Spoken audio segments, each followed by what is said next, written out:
seguinte, irmão Josué está denunciando e não vai se acovardar diante desse trabalho. Irmão Josué vai resolver o problema da IEADPE?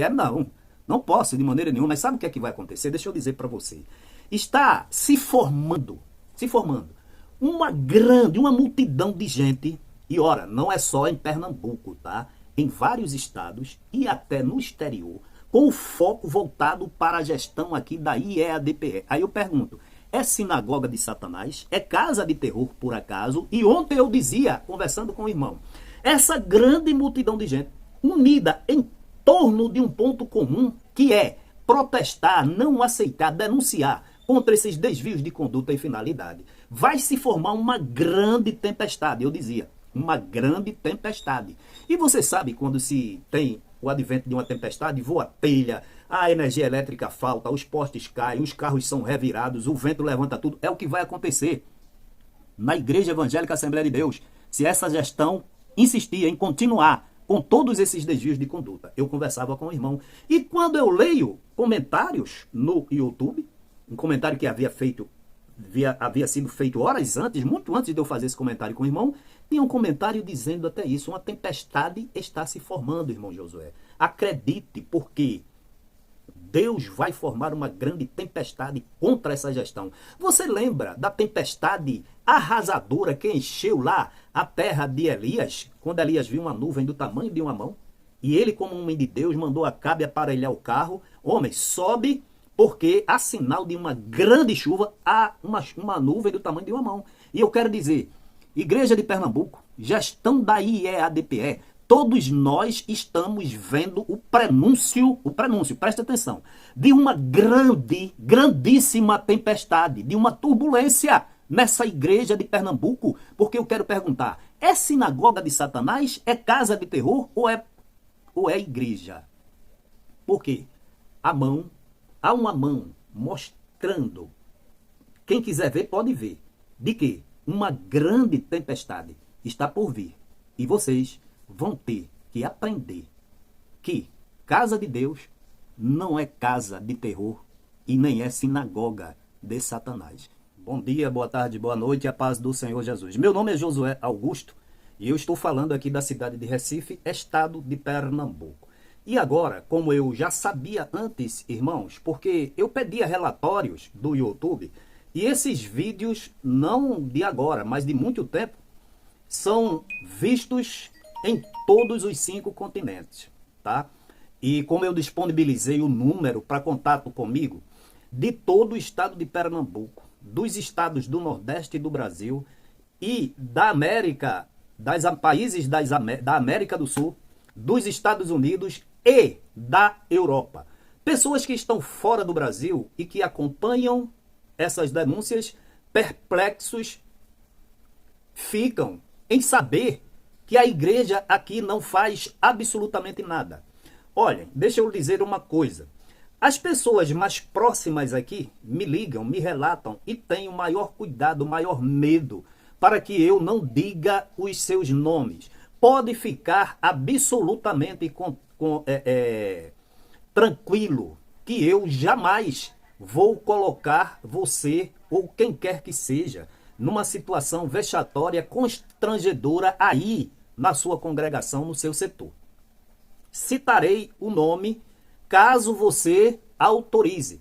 Se você não me autorizar, eu faço aqui os relatos de tal forma que a sua identificação seja dificultada, né? De forma a que as pessoas não possam lhe identificar, porque eu sei o que isto significa. Então, aqui na região metropolitana, Recife, Olinda, Paulista, Abreu e Lima, Cabo, Escada, Palmares, aqui vocês podem me mandar as denúncias e fique tranquilo, que o meu objetivo aqui não é colocar você especificamente numa situação constrangedora. Dito isto, irmãos, eu queria fazer aqui uma observação. Tenho recebido e glorifico a Deus pelas vidas das pessoas que têm tido preocupação comigo. Irmão Josué, cuide da sua saúde. Irmão Josué, tenha cuidado. E tem algumas pessoas maliciosas que eu reputo a uma possessão demoníaca que vem aqui dizer que eu estou assim, né, doente com isso, não. Porque eu só penso nesses desvios de conduta e finalidade dessa gestão. Deixa eu dizer uma coisa para você. Eu trabalhei por cerca de 38 anos. 38 anos. E nas empresas que eu trabalhei, e diga-se de passagem, viu, irmãos? Só em 2 empresas, tá? Uma que eu trabalhei por 2 anos e 4 meses no Banco Mercantil de São Paulo, que tem aqui na Rua Duque de Caxias, em Recife. Saí de lá após prestação de concurso na Chesf, na qual eu entrei em 1979 e saí, 1979, e saí por livre e espontânea vontade em 2013, tá? Portanto, trabalhei por esse estado de Pernambuco afora, no sertão da Bahia, no litoral baiano, tá? O estado da Bahia é muito grande. Participei de inúmeros seminários nacionais e internacionais. Eu vou justificar a você porque eu estou lhe dizendo isso, tá certo? Quando eu estava na Bahia, eu, como engenheiro eletricista, fiz o curso de pós-graduação em Engenharia de Segurança do Trabalho na Universidade Federal da Bahia no ano de 2000. No ano de 2004, exatamente em dezembro, através de um processo seletivo interno, eu saí da Bahia e voltei para Pernambuco para atuar não mais como engenheiro eletricista, mas como engenheiro de segurança do trabalho. No ano de 2008, 4 anos depois que eu voltei da Bahia, eu fiz o curso de mestrado na Universidade Federal aqui de Pernambuco, tá? Cursando o curso de Engenharia de Produção. Defendi a tese não, porque tese quem defende é quem faz doutorado. Mas fiz uma dissertação que está lá na biblioteca da empresa que trabalhei até hoje sobre um tema muito, que estava muito em alta, né? Naqueles idos de 2008. Dito isto, o tempo em que eu trabalhei na Bahia como engenheiro eletricista, trabalhei em diversos setores. Viajava pelo sertão de Pernambuco, pelo sertão da Bahia, pelo sertão nordestino. Veja, qual o objetivo disso? Eu quero dizer que a minha vida sempre foi pautada, tá, na ética profissional e sempre foi pautada no autosserviço com responsabilidade prestado à empresa que eu trabalhei, ou às empresas quando trabalhei antes no Banco Mercantil de São Paulo, tá? E assim, dedicando sempre um serviço, porque aquilo que eu fazia era um trabalho voltado aí para você. E quantas vezes, de urgência, eu saí da capital de Salvador, não viajei para o interior do estado, né, para fazer alguns trabalhos de manutenção ou de operação do sistema elétrico nordestino, tá? Dito isto, eu quero agradecer encarecidamente a você que diz, irmão Josué, cuide da sua saúde. Josué está fazendo esse registro para dizer o seguinte: normalmente eu trabalhava 8 horas de trabalho por dia. Não vinha sequer em casa. Quando eu viajava, entenderam, irmãos? Essa jornada de trabalho aumentava. Quando dava algum problema naquela época, nos idos da década de 2000, que dava muitos problemas no sistema elétrico brasileiro, que estava passando por uma grande reformulação, já houve casos de eu sair de casa e pegar de 8 horas no trabalho e voltar às 3 horas da manhã, ininterruptamente. Tá? Almoçava lá no trabalho, jantava lá no trabalho, fazia refeições no trabalho. Aí eu lhe pergunto, hoje eu tenho, apesar de obrigações que eu tenho, paralelas ainda, eu tenho disponibilidade para trabalhar essa questão dos desvios de conduta e finalidade da IEADPE. Por que eu estou dizendo isso, irmão Josué? Eu até agradeço, mas como eu falei, tem umas pessoas que vêm dizer pejorativamente, vai trabalhar, não faz nada. Pois é, você está falando com um homem que já prestou cerca de 40 anos de serviço a você, e você aí na sua casa, e muitas vezes eu, nos porões das usinas hidrelétricas do sistema elétrico brasileiro, tá? Fazendo com que o sistema fosse mantido como a energia chega aí em sua casa. e como eu falei, depois migrei para a área de engenharia de segurança do trabalho. Aqui em Pernambuco eu fiz o curso de mestrado, né, em engenharia de produção, aprimorando, tá, os meus conhecimentos para poder então consolidar aquilo que eu já sabia e aí prestar um serviço cada vez melhor de qualidade. Me aposentei. Se eu quiser, eu passo toda a minha jornada de trabalho dedicada hoje a tratar e informar você sem nenhum dano à minha saúde, porque para mim, primeiro, é uma obrigação, segundo, é um dever, terceiro, é um prazer e quarto, é assim, um privilégio combater os enganos e os desvios de conduta dentro da nossa tão querida igreja. Dito isto, eu quero lá, hoje eu estava, né, já trabalhando cedo nessa questão e vou continuar trabalhando. Portanto, ligue para mim, com mais dificuldade que eu vou ter de atender, mas passe o WhatsApp, passe postagens, vídeos, não tem problema nenhum, tá? Eu sou um homem que já trabalhei até 15 horas de trabalho ininterruptamente. Hoje sou aposentado, trabalho conforme a minha demanda e a minha agenda. Então, hoje, em plena saúde espiritual, plena saúde corporal, física, intelectual, eu vou dedicar sim a trabalhar para zelar pelo nome da Igreja Evangélica Assembleia de Deus e, por que não dizer, do Evangelho. Dito isto, eu vou relatar aqui um problema. Petrolina, vocês estão servindo a Deus ou a uma casa de terror? Ou a sinagoga de Satanás? Não só Petrolina, como crentes, pastores, ministério, vou falar assim, gestão da IEADPE, tá? Vou contar aqui um caso específico de Petrolina, mas eu quero dizer o seguinte, gestão da IEADPE. Vocês fizeram da igreja, é uma pergunta, uma casa de terror? Ou uma sinagoga de Satanás? Por quê? Por que sinagoga de Satanás? Porque lá em Apocalipse, capítulo 2, versículo 9, na revelação que João teve na ilha de Patmos, o anjo apareceu a ele, Jesus glorificado, e disse: eu sei as tuas obras, e tribulações e pobreza. Aí botou entre parênteses. Mas tu és rico, fecha parêntese.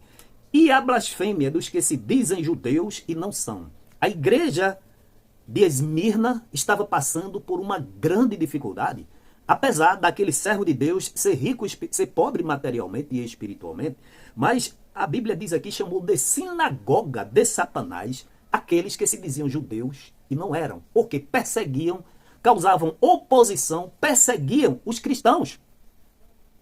Então, diz assim, eu sei as tuas obras e tribulação e pobreza, e a blasfêmia dos que se dizem judeus e não são, mas são a sinagoga de Satanás. Nada temas das coisas que hás de padecer. Eis que o diabo lançará alguns de vós na prisão, para que sejais tentados e tereis uma tribulação de 10 dias. Ser fiel até a morte e dar-te-ei a coroa da vida. Foi um aviso, foi uma revelação, foi uma profecia. Porque depois disso, o cristão, o obreiro Policarpo, foi condenado com a conivência e a participação de muitos daqueles que diziam que eram crentes e estavam dentro da igreja. Daí a referência à sinagoga de Satanás. Porque quando Policarpo foi condenado à morte, aqueles que se diziam crentes saíram para juntar as primeiras lenhas para que o servo de Deus fosse queimado. Tá? Em Apocalipse capítulo 3, versículo 9, diz a palavra de Deus também, com a carta escrita à igreja de Filadélfia. Versículo 9, eis que eu farei aos da sinagoga de Satanás. Estava dentro da igreja, mas não era a igreja. Entenderam, irmãos? Aos que se dizem judeus e não são, mas mentem. Você lembra-se de alguém que mente? Você lembra-se de alguém que apoia quem mente?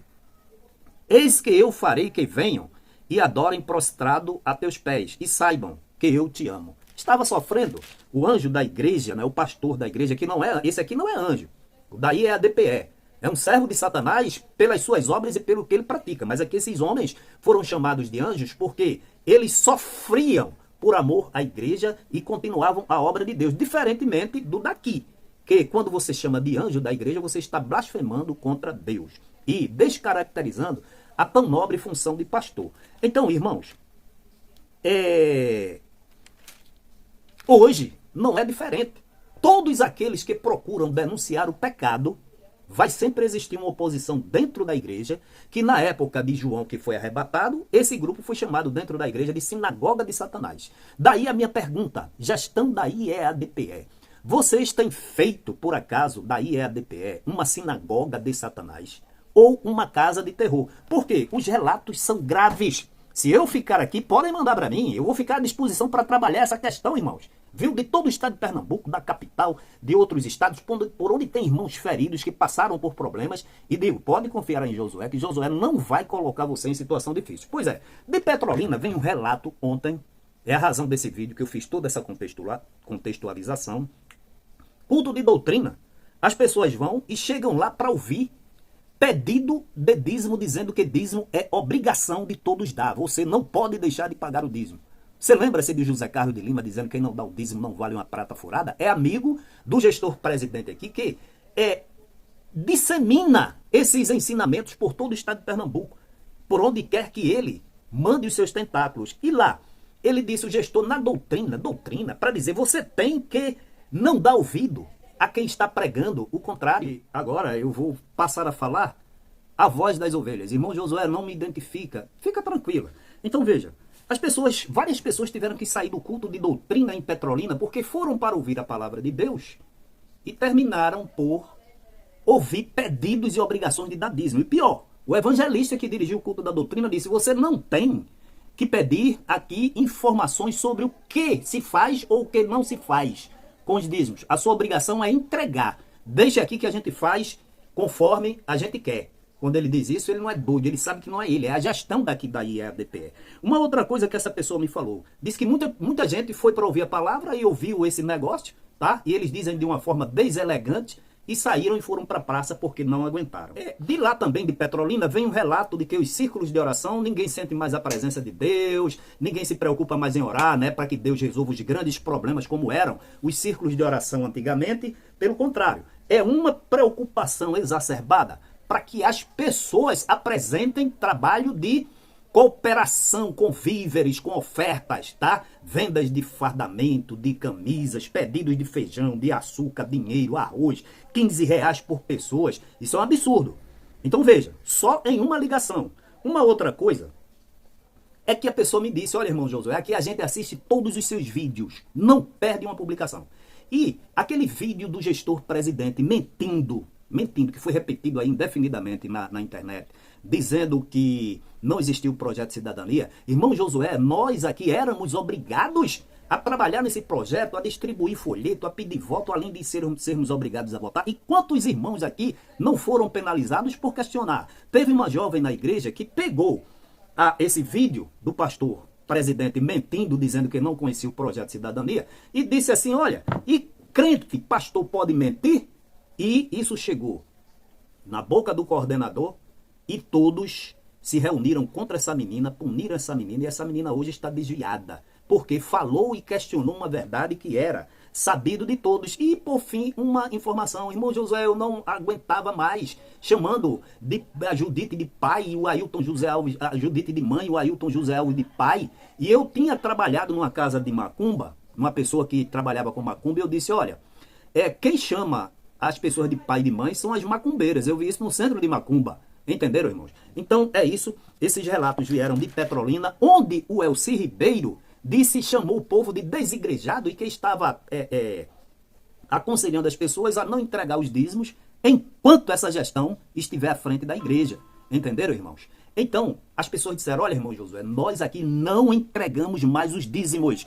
Preferimos auxiliar as pessoas que necessitam do que entregar os dízimos para ver esse grande e incontido luxo e regalia dessa gestão, tá? Então, hoje eu ainda virei aqui, estou aguardando um posicionamento de um irmão que me fez uma denúncia. Eu vou juntar a dele e mais 3 e vou trazer aqui para vocês. Então, que Deus em Cristo a todos abençoe.